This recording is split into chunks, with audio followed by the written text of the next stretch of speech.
मुर्जा साहब, आपको इनका गलत वाला जवाब सही लगा या सही वाला जवाब सही लगा? नहीं जी, मैं मसले की हल की तरफ जाता हूँ। हाँ जी। देखें, जो उनके सेहत से मुतालिक एक एग्जामिनेशन तो हो चुका है पिम्स का, उन्होंने तो कह दिया कि नहीं है, कोई जहर वगैरह नहीं है। लेकिन खान साहब का जो ससुराली साबिक मुल्क है, वहाँ से आप माहिरीन बुला लें और करा लें उनकी जो चेकअप, ख़र्चा वो खुद दें, जो टैक्स पेयर है वो ना दे। और जो वहाँ पर जो इनको शिकायत है बनी गाला में कि वहाँ पर कोई कैमरे और डिवाइसेस लगे हुए हैं, तो पंजाब और इनका अपना सूबा खैबर पख्तूनख्वा, उनकी एक जॉइंट टीम भेज लें और वो जाकर चेक कर ले कि ये जो इल्ज़ाम है उसमें कोई हकीकत है या नहीं है। दूध का दूध और पानी का पानी हो जाए। मुर्जा भाई, आप हैं बड़े तेज, आग आपकी भी लगाई हुई है। निगरान सेटअप में आप ही थे, लेकिन आप निकल गए बीच में से और बड़े सुरखरू होकर निकले, लिहाजा आप आपकी जान छोड़ देते हैं। अवैस साहब, ये मुझे समझाएं सर कि ये ही इल्ज़ाम जो आज बुशरा साहिबा लगा रही हैं, यही इल्ज़ाम इससे डिफरेंट नोयत के, लेकिन यही मरीम नवाज साहिबा भी थी कि उनकी प्राइवेसी नहीं है, वहाँ कैमरे लगे हुए हैं। इवन कराची के अंदर आप जानते ही हैं, इमरान खान साहब प्राइम मिनिस्टर थे, उनका बेडरूम का दरवाज़ा तोड़ के अंदर घुसे लोग। तो सर ये सब कुछ कब तक चलता रहेगा? और आप बिलीव करते हैं कि जब शौकत खानम के पर्सनल डॉक्टर ने कह दिया कि उनको जहर नहीं दिया गया, फिर भी जहर दिया? देखिए ना, सवाल ये है कि मुसद्दक साहब जो है ना, अहले ज़ुबान हैं, खूबसूरत ज़ुबान इस्तेमाल करते हैं और बढ़ा भी देते हैं कोई ज़ेब दास्तां के लिए। बहुत सारी बातें आप देखिए, वहाँ पे 300 कनाल के घर में कोई बाई चॉइस तो वो रह नहीं रही हैं। उन्होंने तो लिख के भी भेजा कि मुझे जेल में कमरा दें, मैं वहीं रहना चाहती हूँ, मैं यहाँ रहना नहीं चाहती हूँ। बार बार बार हाँ रिपीटेडली ये एप्लीकेशन उनकी तरफ से आ चुकी है वहाँ पर।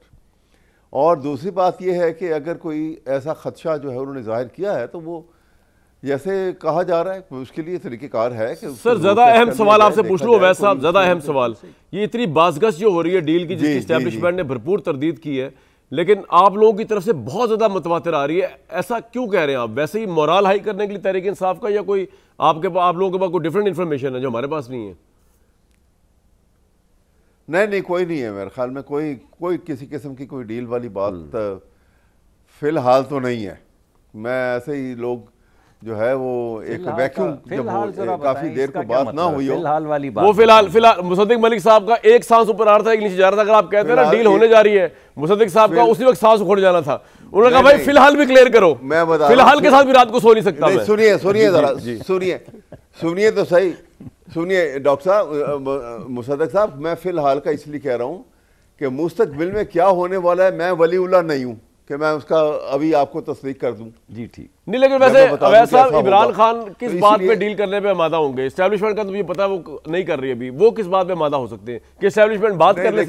देखिए डील जो है, मेरे ख्याल में इमरान जो है किसी ऐसी डील में आमादा शायद नहीं होंगे, क्योंकि ये खासा जो है अभी तक हिस्टोरिकली पाकिस्तान में मियाँ नवाज शरीफ का ज़रूर रहा है। 10 साल की डील कर ली, चले गए बाहर जाके आराम से बाल उगाए और आराम किया, खाए पिए, और उसके बाद वापस आ गए और दोबारा सियासत में आ गए। वो सिलसिले अलग हैं। सवाल ये है कि यहाँ पर जो सूरत हाल है, एक मैं तो ये सारी पॉलिटिक्स है।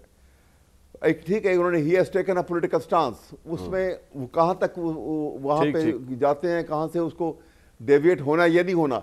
लेकिन मैं तो बार बार इस बात पे कहूँगा, अगर सारे मिलके इस बात को कर लें कि अपनी अपनी पॉलिटिक्स सब खेले, हर एक को हक हासिल है, लेकिन खुदा के लिए आइन को और रूल ऑफ लॉ के कॉन्सेप्ट को इम्पेयर ना होने दें।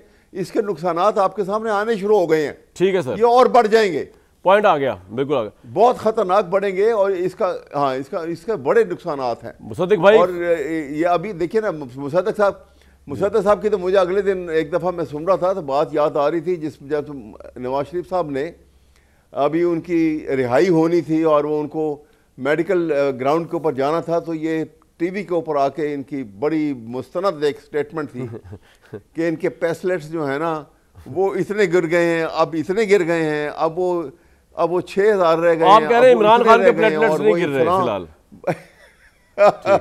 ठीक, नहीं अल्लाह ना करे। मैं जरा कामरान साहब आपकी इजाजत से याद दहानी करवाना चाहूँगा जी।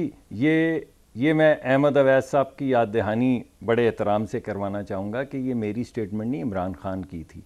उन्होंने काबीना में हल्फन ये कहा था कि मैं आपको गारंटी करता हूँ, और ये उन्होंने अपने भेज के, जो शौकत खानम के CEO जो बाद में सेहत के वज़ीर भी थे, बड़े अच्छे डॉक्टर हैं, उनको भेजने के बाद दिल पे हाथ रख के कहा था कि इनको जाने दें, इनके प्लेटलेट्स कम हो रहे हैं। मैं तो बाज़गश्त वही कर रहा था जो उस वक्त के वज़ीर आज़म इमरान खान साहब कह रहे थे, आप नाराज़ हो रहे हैं, साथ उन्हें लीडर मानते हैं, जो अगर हम मैं आपको वो वीडियो भेज दूंगा, नाराज़ हो जाते हैं। मुसद्दिक साहब आपके लिए आज बताऊं, नहीं, मैं आपको वो वीडियो भेज दूंगा आपको। यास्मीन राशिद ने कहा था, यास्मीन साहब, मैं कह रहा हूं मुसद्दिक भाई, आपके लिए आज सबसे बड़ा रिलीफ ये है कि अभी इमरान खान बाहर नहीं, मैंने तो कहा, मैंने तो इनकार नहीं, अरे भाई अहमद अवैस साहब, मैंने तो एक सेकंड को नहीं कहा कि मैंने नहीं कहा था। मुसद्दिक साहब आप कहेंगे तो मैं वीडियो आप इतने नाशुक्र क्यों हैं सर, आप इतने नाशुक्र क्यों हैं? शुक्र अदा करें अभी वो बाहर नहीं आ रहा था, जो इमरान खान आपकी हुकूमत के लिए कह रही थी, वजीर आजम कह रहे थे, दफा कर दे उस बात को यार, पुरानी बात हो गई वो। मुसद्दिक भाई मेरी बात तो सुन ले यार, एक तो यार मैं ये कह रहा हूँ आज आपके लिए असल चांद रात आज है कि फिलहाल इमरान खान बाहर नहीं आ रहा, आप सुकून से भी अपना हुकूमत चलाएं। मैं सबसे पहले मुझसे रब्ता कर लीजिएगा, मैं बता दूंगा आपको कि वो आ रहे हैं कि नहीं आ रहे, तो आपको हिफ्ज़ मा तक़द्दुम के तौर पर 48 घंटे का मैं नोटिस दूंगा ताकि आप अपना इंतजाम कर लें। फिलहाल वो नहीं आ रहे, इस्टेब्लिशमेंट ने भी तरदीद की है, नहीं आ रहे, और मैंने ही वो तरदीद की है ज़राए से इतला लेके।